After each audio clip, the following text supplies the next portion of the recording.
Hello and welcome to an extremely extravagant special episode of Michael and Mom Talk Cancer. I am your official host, Michael Reed Kramer, and I am the other official host. I am Ashlee Kramer, and I like the extremely extravagant, extra special, because today we have this beautiful, I want to say girl, I know you're a woman, you're 25, but I want to say girl, Anita. Oh, we're so happy to have you. Thank you for joining us. We have to tell how we met. yeah, we met her through Cancer Buddy, through the ambassador program at Cancer Buddy. Yes. So we have our Cancer Buddy. We're interviewing a Cancer Buddy here. Shout out to Cancer Buddy. Yeah, we're And so she is excited our to have you here. hashtag Cancer Buddy. Yes. Thank you so much for having me. Thank you for this opportunity. I'm really excited to be able to share my story and maybe hopefully Of course. inspire and empower others. Yes. Wait, before we start, I just have to say one thing. So we, obviously before we started recording, we were just chit-chatting, and your smile, Anita, you are just so full of love and so full of light that I hope people watch this on YouTube. I know some people are listening, and if you're listening, just listen to her smile. You probably can hear it because it's Thank you.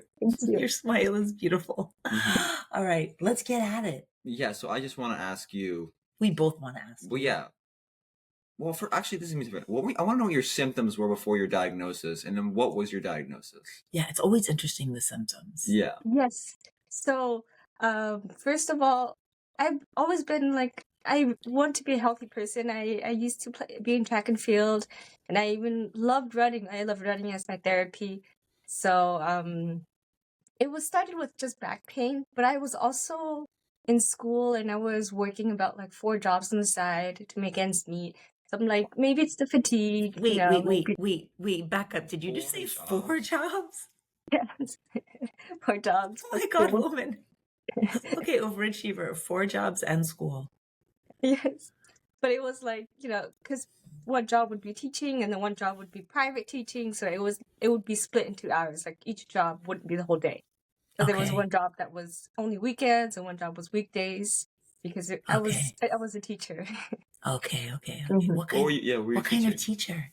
I taught at Santa Ana College. I'm an ESL teacher. Okay. Oh, okay. Yeah. So I majored in Spanish and with a TESOL certificate. So I do teach adults. Okay. Do you still do as a that? second language. No, because it is a Monday through Friday job. My chemo's every Yeah. other week now. I can't Okay. hold that schedule. Yeah. Unfortunately. Okay. So overachiever, teaching 4 jobs. She's obviously smart, multilingual. Okay. And your symptoms were your back pain. Back pain, abdominal pain, and then nearing closer to diagnosis, there was a lump on my abdomen where my liver was. So the tumor is inside my liver too. And then Okay. even closer is when I got leg spasms. My legs started to just have spasms, it would just go like this, and I couldn't move it. I remember I Okay. was driving with my right leg, and the spasm happened. It would last maybe 5-10 seconds, and that's when I realized I had to switch over to my left leg, and I was like, okay, this is too much. And then I went to my family doctor, and she told me I was doing things with too much stress. She said I had anxiety. I was maybe working out too much. I needed to slow down. That's what she told me. And after I got diagnosed, I came back and I was like, actually, I have cancer. And then she Oh my told God. me, sorry, I just thought you were too young. So I was That's like, very okay. common. That's a common, Especially in young adults. especially that's what I mean. That's a Sorry. common. I was going to say it's a common with AYAs. Yes. Is that a lot of times the diagnosis gets jumped over because Mhm. of that. Oh my gosh. So how old were you? I started having symptoms about 2021, and Okay. I got diagnosed at 22. Yes. Okay. But So how long were the symptoms lasting? How many months were you having symptoms before your diagnosis? So I studied abroad in 2019, so I didn't have regular checkups while I was there. And then I came back 2020. That was during the pandemic. That's why I was like, I'm gonna have some of my Right. blood work done. And my blood work showed high level of calciums, and it was circled and highlighted.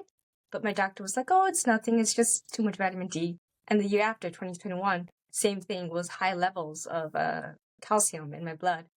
And I started being concerned because that was also the time my dad was diagnosed with skin cancer. And he only lasted, I think, a year. 2022, he died.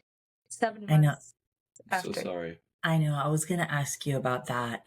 So, because you did have high levels of stress, honestly, because your Yeah, father so did I pass thought away. maybe, yeah, it was that, and work and school, and maybe. Yeah, your dad. Well, I guess it was a very different cancer, though. So, how did you end up finding out that you had cancer? So it was a Saturday. I remember that day because we were planning to go to the beach Saturday. It was such a sunny day. It was September. It was only 7 months after my dad was buried. So I'm like, okay, we're gonna go to the beach. I'm gonna relax on a Saturday. And then I was still having those pains, and my doctor had sent all these referrals for me to get scanned. But every time I would show up, they would be like, oh, the referral's in 3 months. And I'm like, I'm not going to last 3 months. So I just went to the ER. So I was like, okay, I'm just going to the ER on Saturday. And I told my friends, I went in the morning. I was like, it's just a quick checkup. I'll meet you at the beach later. And I went in and they did all the scans. I told them about my leg spasms and all. And they did the scans, and I remember waiting in there. And then one doctor, he was young, he came in with a melancholy face and he patted my knee. And he was like, we found over 17 tumors inside of you.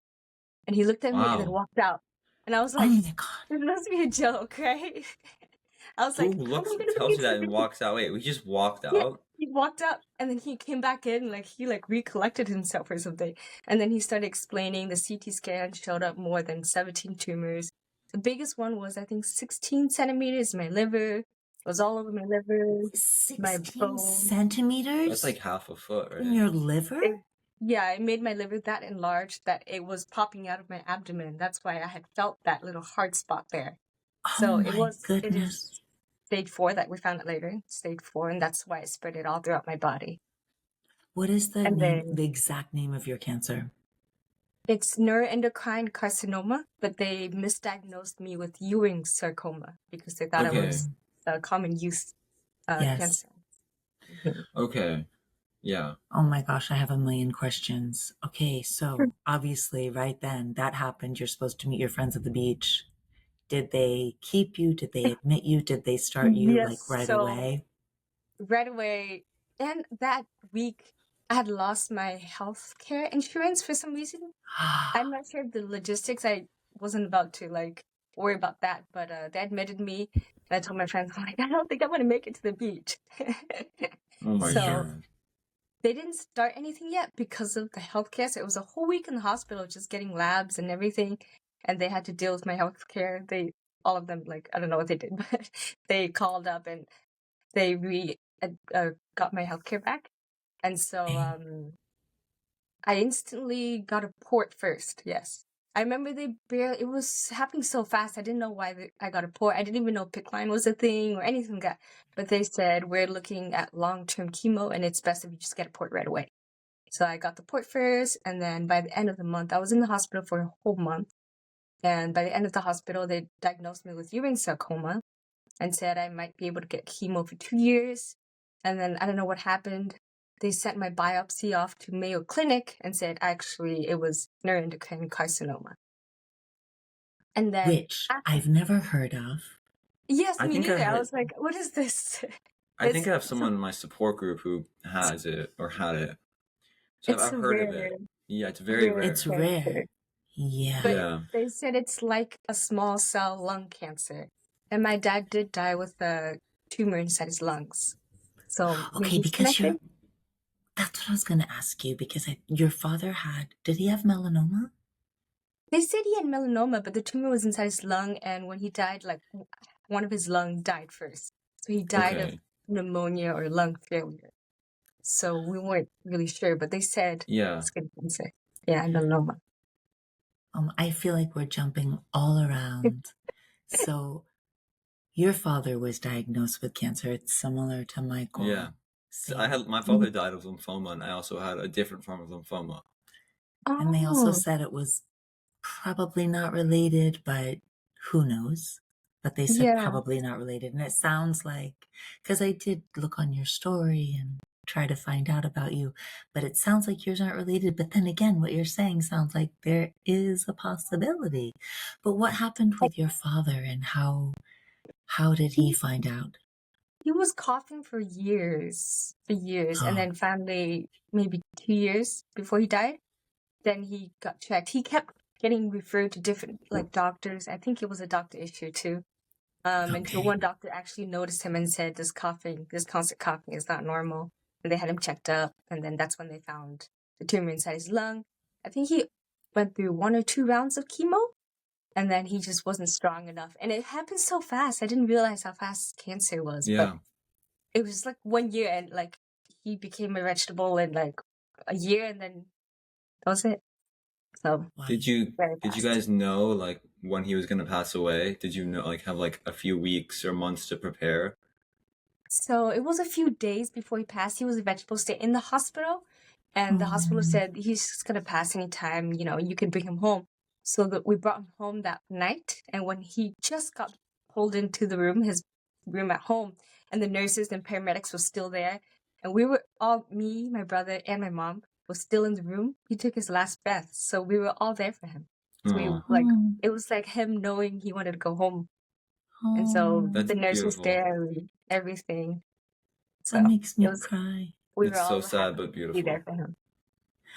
That's beautiful that you were there, and it's beautiful that he made it home. It's he hung on for that last moment, for the whole ride home in the paramedics. Oh my goodness! So yeah, we were lucky. We were with Michael's dad too. He was at home, and we were with him too when he passed away. I think that for some people it's really important. I know it doesn't happen for everyone, but I think for some people they hold on for that moment that they're all together.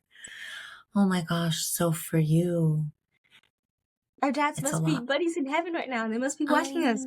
I know that. I was just thinking that. They connected us. It's crazy that we have such a similar story. You have a little bit more spaced out between Michael's diagnosis and his dad. It was 4 years. I think with you it was a year. My dad was 22, so 7 months after he died, I was diagnosed right away. Very quick, yeah. Okay. So my mom didn't really she took it hard because she didn't have time to grieve. She was knocked out again. Oh my gosh. I was going to ask about your mom, how your mom is doing, and do you live at home with your mom? Yes. Are you with your family? At home. Both my parents are Vietnamese refugees. My dad was a war veteran. So they both came here separately from Vietnam. So I know they both had hard struggles to get me here, to have these opportunities that I do have now. So I am very grateful for that. So my mom doesn't work a steady job. She doesn't speak English. So she works weekend jobs anywhere that she can. And she always blames herself because while my dad was sick, she was still kind of working. And after she heard about me, she just dropped everything. She quit every job, and now she's still at home taking care of me. Oh my God, your mom and I wish she spoke English because that's how it was for me. When Patrice was sick, I felt like I had to work and support the family. And then when Michael got sick, I was like, forget it. And I quit everything. And I was like, I'm with him 24/7. She just like that too. That's interesting. Wow, we have a lot of parallels. So the struggle where I know I'm difficult when I get sick, I get cranky, but she puts up with me. Girl, I cannot imagine you cranky. You're sitting there with them smiling and just absolutely beautiful. Can you imagine me cranky? Yes. So and not that much. You know what? I said yes, but honestly, you're not. I mean, everything you've been through, you have the right to be really cranky, and you're just a little bit cranky sometimes. And I'm pretty sure it's the same with you, Anita, that everything you've been through, you probably have the right to be really cranky. And I bet you're just tiny bit cranky sometimes. So I think you both have incredible, positive, beautiful, shining light attitudes. But so you have 2 other siblings, you said, right? A sister and a brother? My older brother. He's 28. Older brother.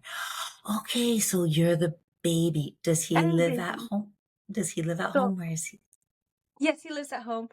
So when I got sick, I think, when I got sick, the first year, that's when he graduated. And he's an engineer, so he helps out with the family now. So winner child. Oh my gosh. You've been through so much. So do you want to take us through your journey? Just I want to know what happened after the week in the hospital. Like, how did you get to the point where you started treatment and got And the were you diagnosis? freaking out not knowing the diagnosis? Because we had the same thing. We had a 3-week period that he got a port, Yeah. but then the diagnosis kind of was Yeah. changing from leukemia and ended Yes, up with yes, it another was a rare. whole 3 weeks in the hospital Yes. with just. I just got a port. And I'm like, what am I supposed to do with this port? Like, they just I surgically didn't put start it on treatment me. until 3 weeks after. Same. Yeah. How many rounds of chemo did you have? I had 3 rounds of chemo. They were like a month long each. Oh, but you had a transplant. But he had or a, yeah, Yeah, I had a bone- transplant. bone marrow. So I had 3 rounds of chemo, then a bone marrow transplant. chemo before and chemo after, which is considered separate from the other Yeah. rounds because it's like a different chemo, but Mhm. and radiation. But Yeah. you've been through. Radiation too? Yeah, radiation, yes. How Yay! many rounds of radiation? I had, well, Or I where- didn't have any, it was 4 days of total body radiation and then blasts Total to my lungs. Yeah, total body. So I got my whole body destroyed. Are you jealous? You're smiling a lot. You're like, damn it, why didn't I get the total body irradiation? I was gonna say I did too. Oh, you did? Over 30 rounds of. I was gonna ask radiation or chemo. Radiation is worse. Radiation was worse because you couldn't side effects. move. The side effects, Oh, and I that's felt it. for me, you couldn't move, so it was very strict. I don't know if you had the lung blocks placed on you. I had the masks. I can still keep the masks for 3 months. Okay, I didn't have masks, but I had lung blocks, and every time that I was going to start radiation, I had to be standing, and I could not move so that the radiation wouldn't hit my lungs, and they would have to come in, and I'd be standing there, because I had just done chemo like a few days before, and I was exhausted, and I had to stand for like 25 minutes without moving each session, and there was no sitting, so it was like I was sweating, and I was like, I actually fainted once, so radiation was not a fun experience. Yeah, Me radiation was neither. I had tough. to lay down, but it was like they kept that contraption on me so I could be super still. And it was Okay, about I've like seen 10 those, 15 minutes yes. too. Yeah, It's not for fun. the lungs, I was laying down, but for the total body, I had to stand. Oh, I never Oh. had to stand, but I could imagine. Because you have Yeah, to, they no. have to super exact, right? Yeah, so I Yeah. couldn't move. Like, if I moved, I'd have to restart, and it was crazy. Yeah. Not fun. Radiation is like, chemo's tough already, but radiation, it's like, you can't make a mistake, and it's like, Yeah. come on. They come Like, back and they're like, you moved a bit. We're going to have to start over. yes, horrible. Oh my gosh. So did you start out with chemo and has it been back and forth? Because now you're doing chemo again. People that are watching right now, you're actually doing chemo right now. You're attached. Go back. She's got her I chemo should Nice. decorate bag. it, but It's- yes, I got to take it home. I know. Are you no. allowed to decorate it, or is it a hospital bag? They gave it to me, but I'm allowed to decorate it. I was Okay. thinking making my own little baggies because this one sucks. You should put It's your like stickers flat. Your on there. stickers. Will they go Yeah. on there or is it? There's a little window, I I could show love you. it. and it shows how many hours I have left. Oh, that's very fun. That's exactly what my husband had. I try not to check it so I could move faster. I know. I told Michael to watch Pot Never Boils. I'm sure it's the same with the chemo. Yeah. When you're counting it down, it just like keeps on going. Oh my gosh. All right. So- do you have, so yeah, tell your story. Keep going. We'll Yeah. shut Sorry, I was up gonna now. say, We're yeah, just like sorry. so excited because we have so many Yeah, things we yap in too much. sync. I didn't realize how similar we are. I know. So similar. I thought I Yes. was going through this, but we're all going through something like this. Yeah. Yeah. It was a month in the hospital, which is no chemo, and then because that hospital, I felt like they just kind of like neglected me a lot, so I moved hospitals. So Okay. I go to UCI Medical now, and I met my oncologist there, and he recommended me a chemotherapy. I went through a chemotherapy and immunotherapy. It was 3 days Right. in the hospital, 3 days, and every third week. And it was maybe 75 rounds before. It was looking good. Like 75 rounds, I lost my hair. The whole chemo experience. And then I know because now you do have you have Yeah. beautiful like Yeah, it looks great. really good hair, and I'm thinking, okay, I know it depends on the chemo, so I'm like, okay, she's still doing chemo, but her hair looks good. So thankfully, this chemo, I saw you in the end, but this chemo is hair thinning. So I'm like, yeah, Okay. I got my hair. I know because you have eyebrows, you have eyelashes, you have all the Oh, things. Well, the secret to my eyebrows is they're tattooed. Okay. Smart. That's okay. Smart. I did that before I had cancer, so Really? Okay. good timing. That's- Really good. You You were were like well prepared. prepared. Prepared. I was Okay. Yes, that chemo was everything. I lost everything, all the hairs. But it lasted about 75 rounds before one day I just like felt numb from my waist down. Oh, I just woke the up feeling numb and a neuropathy. lot of pain leading up to it. And then I was rushed into the hospital that morning because that morning I woke up and I tried to go pee to the restroom and it didn't work. So I was like, something's wrong, something's off. But my bladder felt full. So I told my mom I have to go to the ER, and we barely made it to the ER when she got me into the wheelchair. I could not feel my waist down, like my legs were not moving. Yeah, so I was so scared. I was like, I'm gonna be paralyzed. Oh, I am. Like I couldn't. Like I was looking at my legs and trying to make them move, but they weren't moving. And then I told them what happened at the ER, and they rushed me inside. And I'm also anemic. My hemoglobin is 7 usually. The average for women is about 13. And I told them, and they said they have to do an emergency surgery because there was a tumor there. And they took a CT scan. The tumor was pressing on my spinal nerves. So the more you wait, the more chance I'll become paralyzed for life. So it was a very rushed surgery, but they said it was going to be about 8 hours, and they gave me 2 options. They're like, we can drill your spine up into 2 pieces and try to scrape out the tumor, but if we drill into 3 pieces, we can scrape all of it out. So which one do you want? I was like, are you going to go in there and just drill my spine and just do the whole shabam? Yeah. And they said it was a 60% chance that I would walk again. And then they also said that, maybe you'll bleed out and we'll try to keep you alive. That's what he told me before That's they a rolled great me way in. to explain it. That's so But I'm like, sad. they'll keep Why me would they alive. say that? I know. Yeah, The surgeons are very serious. They're not. Surgeons Oh, are. yes. Oh, I've had They're some. very, I don't want to say confrontations, but like surgeons are a different breed and yeah. different than oncologists. I know they're surgical oncologists, but it's Their different. bedside manner is different. They're had. horrible. Yeah, they would come in at 5 a.m. in my room Yeah. because Oh my God. I had to get my gallbladder removed because I had really bad issues with my liver and I was very sick. And they wouldn't do the surgery because I was very sick. They thought it was too Because his risky. liver and his gallbladder were kind of attached because of the GVHD. They were a little bit fused together. So it was a complicated surgery, even though gallbladder surgery is It's easy. not complicated, but in his case it was. Yeah, and the surgeons would come in at 5 in the morning. They would be very So early. very disrespectful in a way they wouldn't elaborate, and they would just say this, and then they'd leave, and I'd be stuck in the hospital. Well, I was there. Well, she was there, yes. I was there. I was interpreting. Thankfully. And it was for 2 months we were just there waiting to do surgery. Surgeons are tough. There was a surgeon. I'm just gonna. You have your mom. Yes, I'm so lucky. Yeah. I know. We were really lucky. I was gonna ask that question to you as well, because Michael was lucky. He was at a pediatric hospital. So even though a lot of this happened like in COVID in 2020 and 2021, when the protocols were so strict around having hospital like visitors and people with you, because it was a children's hospital, I could be with him because moms, it's a lot of little children at a pediatric. So was your mom able to be with you, especially like during that first month admission? Did you have Yes, so they only allowed one person, but it was this constant struggle because I was weak, tired, fatigued, and drugged up, and the doctor would say something that I barely understood, and then I have to translate to my mom in Viet, and she's like, "What's happening? What's happening?" She doesn't speak and I'm like, English. Yeah. So I had to become my self advocate. I was like, "Mom, wait a second." I was trying to search up the words because I speak Vietnamese to her, but it's a lot of medical jargon that I can't always. I don't know the words to. And then she's stressed out and she's worried and it's constant back and forth. But she was there to support me, just taking care of me in the hospital. So that was the good part. That's a challenge. Because that is one of the things I always advocate.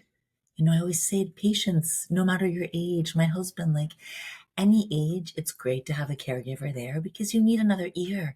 But for you, even though your mom was there giving you love and energy, she couldn't be that ear, really. Yes. Because of the language barrier, that's so hard. And it is another language. Oh my goodness. That's a lot. That's a lot. Yeah. So we had to have the iPad translator come in very often. Right. But they're not very useful because they are only for 5 to 10 minutes for the main stuff. How long? So once you found out your diagnosis, were you relieved because you knew? But then it was so much more complicated because I think your treatment became more complicated. Yes. So first year, I think it was a lot of just ignoring and denial and anger. And it was like, this is not really happening to me. I felt like my youth was robbed. I'm like 21, Yeah. 22. I thought those are the prime ages.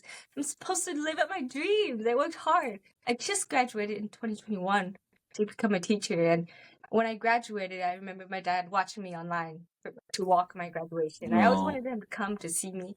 He has high expectations to me as an Asian family, I guess. But I was like, I'm a teacher. That's great, right?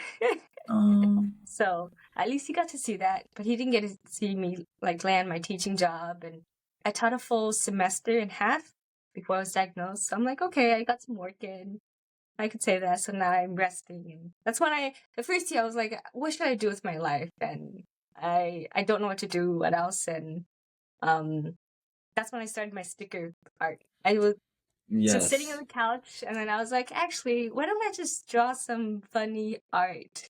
Because I'm into dark humor. I mean, all the cancer thing, and I'm like, let's have this place for for all the people who enjoy my humor.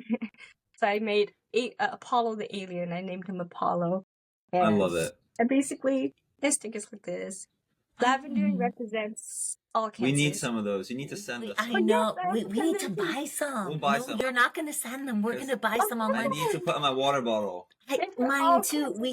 We have very stickered water bottles, both of us. I love them, and we are going to talk. I wanted to ask about that. Like, that was one of my questions. Is, I think it's so hard at your age, at Michael. Like, it was hard for my husband. It was hard for your dad. But there's something about being an AYA because Michael was 19, you were 21, 22, and you're just finding yourself. You're just in college or graduating from college. And that's what a complicated age. And then to get diagnosed with cancer. And there's got to be a lot of anger and doubt. And like, just when I'm finding myself, I get this. And I was going to say, how long did it take you? And I'm not saying the stickers are your end all purpose, but to find this purpose, because you do have a purpose. You have a great Instagram. I'm going to put it in the notes. I love Awkward it. Life of Cancer. I absolutely love it. It will be in the notes. Don't worry. We'll link you up, and the website too. People can buy the stickers. But how long did it take you to get to that place? So you started drawing, but how long did that take? I think the second year. So the first year was just a lot of discovering, like I'm, I guess, mentally feeling better about it, because it was like denying. It was a lot of anger. It was a lot of like, why me? Like, why me at such a young age? And then also confusion of how like I had this whole life planned for me. Like I wanted to do this, I wanted to do that, I wanted to teach here. I had a whole, like, I worked hard for what I thought was my plan in the future. And now cancer just took all that away and was like, okay, here's a new plan. You're gonna be sick. I'm like, what am I supposed to do? Like, I don't even know who I'm supposed to be. Or, Yeah. or I can't even provide for myself. So I'm like, what if I sold stickers? What if, I don't know, make $1 a day? I could provide for myself again. So you started drawing. I started drawing. Were you always artistic, or was that just like you just were like, let me just draw? So I play music. I have guitars. I used to be in a band. I used to play live music. I love to draw too, but those are not real jobs, as my dad would say. Right. Got it. So I'm like, okay. Well, you can be a guitar instructor. Yeah. Well, after I got my teaching job, I was like, maybe I should teach guitar, but I can't really hold the guitar now. I'm a lot weaker now, and like Right. I get more tired now. And I'm like, art is that one thing where I could sit down and actually just draw. I know it's minimal effort. I guess a lot of mental effort, but minimal physical effort. So that's how I love aliens, by the way. Everyone has to see her. Your stickers are they're freaking amazing. They're awesome. Love them. They're awesome. They're super fun. It's not like cancer, like sad. They're like super fun, tongue in cheek. You've got aliens going on. You've got like it's amazing. Your stickers are amazing. I just came up with this one. It's a fighter one. Oh, it's my based God. on Rocky. I stalked your Instagram, so we need that one. I've looked at them all. I love it. But I really chose Apollo, the alien. I named him Apollo. Apollo was the mission from NASA that they went to the moon, that they landed. I named him Apollo. And aliens, because also I think it really relates to me, because as a cancer patient, I feel like an alien. And Apollo, he's not human, so I could say, he could be anything. He could be anything that you want Apollo to be. So when I started making alien ones, people started requesting, like, can Apollo, like, look like this? Can Apollo have, like, one boob? Can Apollo, have a stomach bag? Or, like, can Apollo, be all these people? And I'm like, yeah, Apollo's anybody because he's an alien. He could be anything. I love that. I want to It's like encourage. cancer. Yeah, Yeah, it is. It It's is. like that.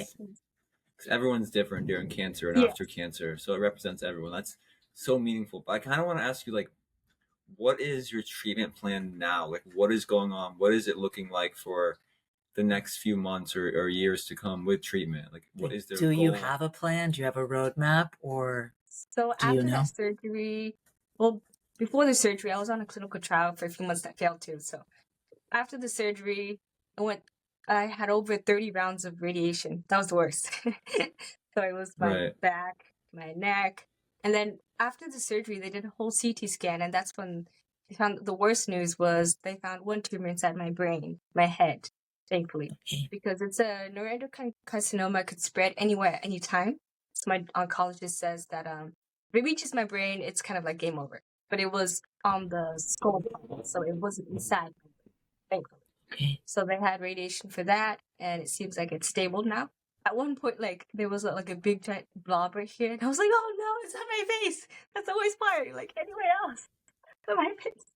So You gotta it's keep the kinda beautiful gone. I know face. your face is beautiful. I hope everyone just like looks at you because you're just so. You're just, I didn't but know you're what beautiful because you're radiant. But thankfully, it has shrunk from the radiation. So now on this treatment, which is 3 days as well, but it's every other week now. And yesterday was Monday, so I go in on Monday the whole day. I was there from like 7 a.m. to 7 p.m. Because I get a lot of blood transfusions as well. And I come home with it today, and then I go back tomorrow in the afternoon to get it deaccessed. And I think it's been about maybe 91 rounds of chemo now. I'm gonna have a Wow. 100 round cake, maybe celebration. You need a 100 round cake. Yeah. So I just have to keep going until it's going. Oh, But is they that did- is that the plan? Yes, That that's it the just plan. you don't have an end date. You just keep going Mhm. until.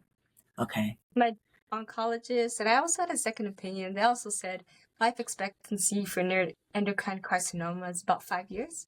So I'm 3 years in, but that's what doctors say. But I'm feeling good, so.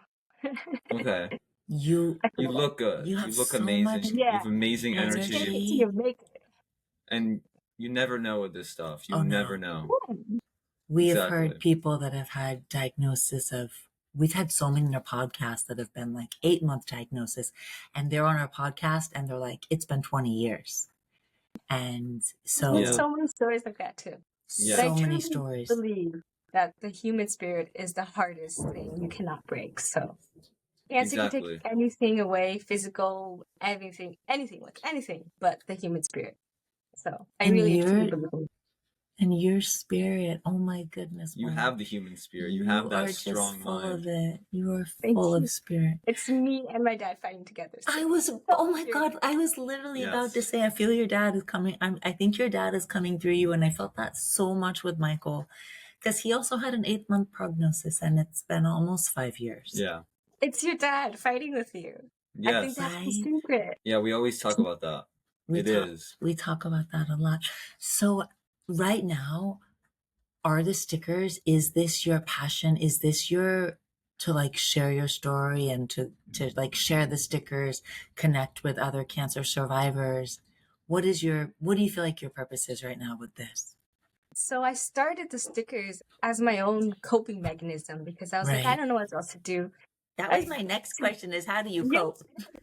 To be honest, sometimes I plan weekly crying sessions in my shower where I take out 30 minutes to just cry out my eyes and then I pick myself back up. I think that's very healthy. Like you just have to have that moment each day that you need to refill your energy and an outlet somewhere. And my outlet was creativity. I was like, whatever I'm angry, sad, I like pick my iPad and draw something about Apollo to make me feel better. And then like by the time I'm finished drawing, I feel better. And then this year, which is when I started doing more art, I was like, actually, when I put out my art, a lot of people respond saying, hey, like I relate to your art. Your story inspired me. And I'm like, oh, well, if I could change or even touch one life out there, it makes my life feel like impactful, meaningful, that I was Purpose. able to make a difference at least to one person somewhere out there that I don't even know. So that's when I started just baking more and trying to find, now that I feel a lot better and have kind of like a purpose in mind, I've been looking for ways to share my story like this. So thank you for this opportunity. And I just want to Okay. share the Purpose. story and also include that, the person who has made me feel courageous and brave and to continue my fight like this is truly my dad. He was a warrior from like start to end. He's always told me about his war stories, and he's always told it with a smile too. Like he was forced into it, like because of communism over in Vietnam, and didn't have a choice either. And then he didn't have a choice. We don't have a choice when we end up with our illness, but he fought to the end. And I never ever saw him even like back up, even give up, or even complain. And I was like, how did he do it? So You're doing the same thing. he's my true hero. He's the reason Yes. why I keep doing this, and I want You're our his hero. legacy to live on. You Thank are. You are our hero. Like for real. The You, mindset it's insane. It's gotten you so far, and it continues to go new places. Like the stickers, everything you're doing, I'm sure you're gonna impact so many lives. That's what I Like hope to do. you're doing And it what am I- already. I know you just said impact one life. Okay, already. You got Two. 2. You've already Two. done At least double your goal. That fills So up my heart so much. oh my God. I mean, I'm Yeah. just like, I knew some stuff about you from your website, from your story on your website, from your Instagram, but you are just like, you are light. Thanks. So I was going to ask, how do you think cancer has changed you? I guess it would go back to your dad then, because maybe his cancer changed you in one way and then you going through it. Like, I don't think when I look at Michael, he was a great, fun, wonderful kid. Like, I loved him to death. But I think going through cancer changed him so much. So how do you feel about that? It's a very deep question, It but I will keep is. it brief. I think it has changed me in many good ways. After my dad died, even that has made me more empathetic, because before my dad, I knew cancer was bad, but I didn't know how bad until somebody close to me, impacted me. And it already made me more empathetic. But me having to go through it and having somebody that died from it, it has made me realize that everybody has that struggle. Like either it's cancer or heartbreak or money problems or whatever that struggle is. Everybody has that struggle that going on through life. So it reminds me that no matter who it is that I'm meeting, I have to try to be a little bit more kind, because they could be going through that and I wouldn't know. But that struggle that I'm going through, I know it's hard. So if somebody else is kind to me, I am grateful. So I want to pass on that kindness. Like, especially when people try to donate to me with money or something, I'm like, I pass on that. Like, if I see another cancer patient needing that, I pass on that money, because it goes all in a circle. Like, we all need help, and it fills everybody's cup in a different way. So try to be more kind out there, if that's the message cancer has I given love me. that. I That was think my video yesterday. I was like, you never know you what never someone know. is going through on the outside. And like today we see your port, but tomorrow you could be, or the next day, because you get DXs tomorrow, but you could be out and who would know? You Yeah. shine. No one would be like, this girl has cancer. No one knows what someone else is going through. So I think that is such profound, beautiful advice. And I think that does change us. I think it does make us more empathetic to other people and compassionate, which is so important. It is, but Yeah. I want to ask you some fun questions. Really? No, I was gonna. questions. Okay. Wait. Have you ever seen it? Can I just ask if she's Sure, seen a yeah. therapist? Have you Yeah. ever seen a therapist? Because Michael sees a therapist, and he does have coping mechanisms like you, like Legos, guitar, going I outside. see the workout videos. It inspires me to Yeah. do the walk That was every my day. next workout. Yeah. But he also has seen a therapist. Do you see a therapist or no? So for the first year, yes, I saw her over the phone because I wasn't able to travel to commute. So I did for the first year to cope, because I didn't have any other coping mechanisms until my art came in and I felt stable enough to lean off the therapist. But I do encourage it. I think it's very helpful. It's very useful to have a place to share, especially if a lot of my friends my age, they don't quite understand my struggle. That's why I found Cancer Buddy app. Because I was like, I just want to vent about my cancer without feeling pity, you know? So I think it's a very helpful place. That's a really good way to put it, is you want to vent without someone feeling sorry for you. You just want them to understand, but not give you pity. That's great. Okay, fine. Michael Kramer is ready for the fun questions. What's your favorite movie? Favorite movie? That's a hard one. He Or started one with of a them. hard one. One One of of them. your favorite movies. One of them. Lord There's of the only Rings, one right Return answer. of the King. What? Lord of the Rings, Return of the King. Ooh, good one. I'm gonna get have to do roasted, that but I've one. never seen it. I love Lord of the Rings. I love Lord of the Rings.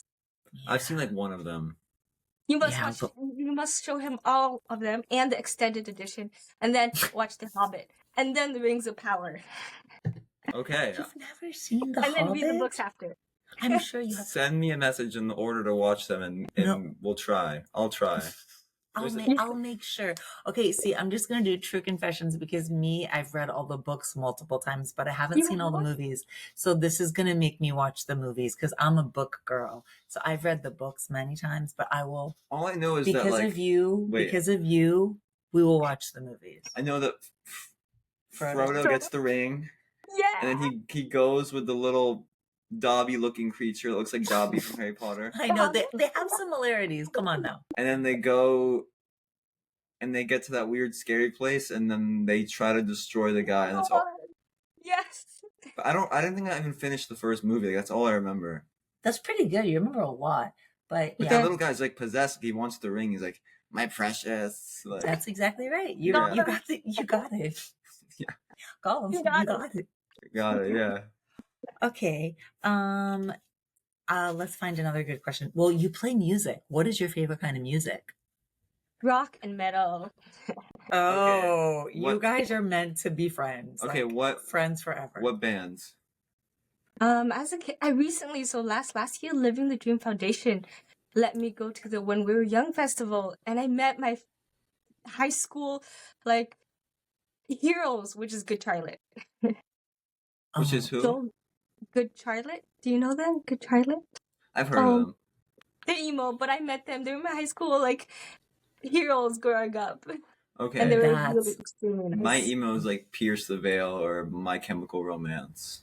Oh, I know them too. I listen to them too, but I've never Okay. got to see them live. I don't think so. Yes, Yeah, I've seen them That's live. Yeah. cool. That's Oh, you- very cool. That's very cool. I was gonna ask. We usually ask the person that had the most impact on you, but I think it was your daddy. Just everything you shared with us earlier.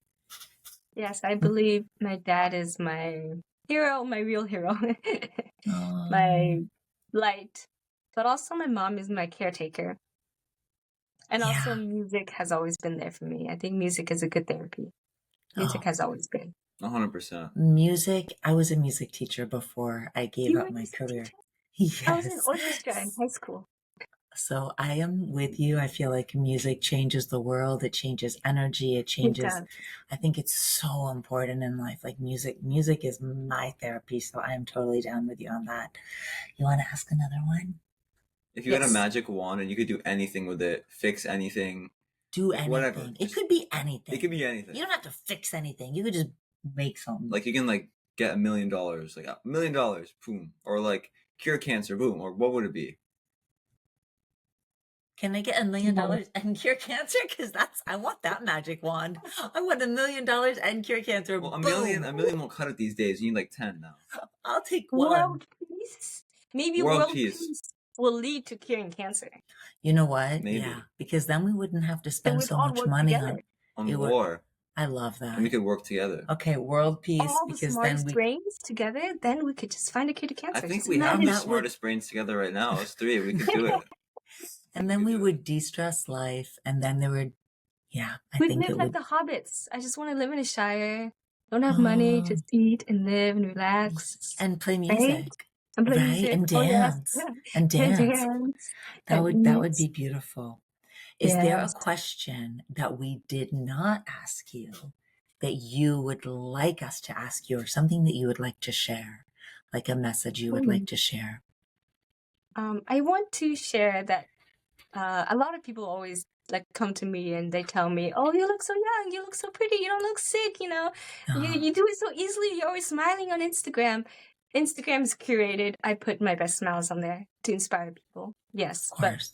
while I had my surgery, I had to relearn to walk. I had to relearn how to poop and pee and move, and that was the hardest part of my life, I think. And a lot of people, I guess, they don't see that, they don't realize that, but it was a whole journey of maybe 6 months where I felt really depressed. Like, to be honest, I like would lay in bed all the way up until like 1 or 2 p.m. and if not for my mom, she would be constantly like, "Come on, you gotta get up, like you just gotta walk or something." And I didn't want to walk, I didn't want to move, I didn't even want to go to physical therapy, and it was just so much pain. I was in like maybe 35 to 90 milligrams of morphine plus oxy plus Tylenol, and it wasn't even enough. I was just drugged out the whole day, and I just wanted to keep being drugged out and kept reaching for that. And I was like, I'm gonna become an addict.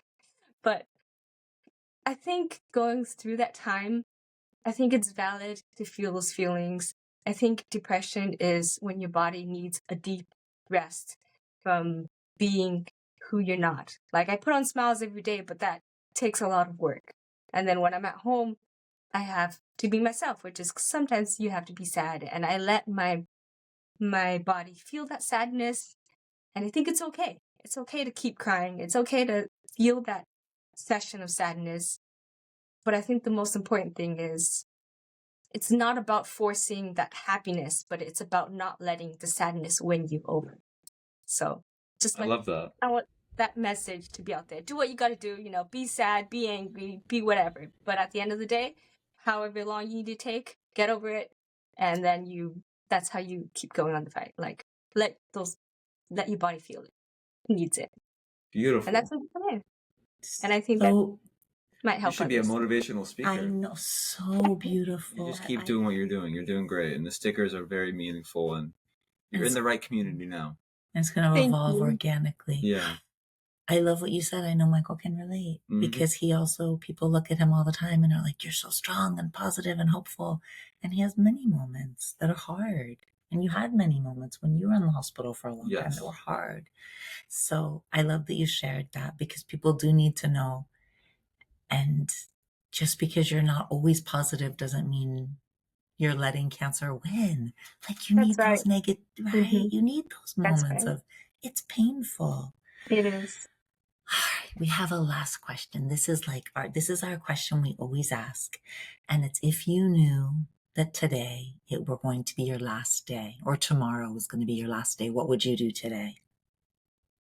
Oh, I always think about that question too. Yeah, take a moment. I think I would just truly spend it with my family. I would just spend it sitting with my family, maybe like taking a flight to New Zealand or something, and then sitting with my family there, spending all my money, my saved up money to splurge me and my whole family just to stay there, watch the sunset in New Zealand, in the Shire. Okay, you're going to get there. You're going to get to New Zealand. We're going to make that wish for you. It's a goal. It's something to look forward to. It's a goal. That's absolutely, that was Michael's goal, was to surf again. It happened. So I'm going to hold that in my heart for you. Yeah. That's a beautiful, and everyone, I feel like pretty much everyone is like, to be with their family, the people they love, right? That's all we want in the end, is to be with the people we love. Your dad got that. He didn't even make it to New Zealand, but it was still beautiful. He was with you guys. So he somehow knew to get home first. Yeah, he made it home. That's all that matters. Yeah, and thank you so much for being on the podcast. Thank you so much for having me. Yes. It's an honor to share my story and my dad's story. I always want his legacy to live on.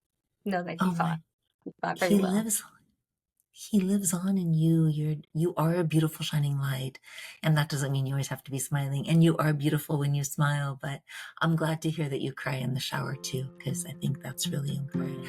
Thank you so much. Thank you. What a joy to get to know you a little bit. I can't wait to meet you in person, because we're coming to California soon. We're going to hug you.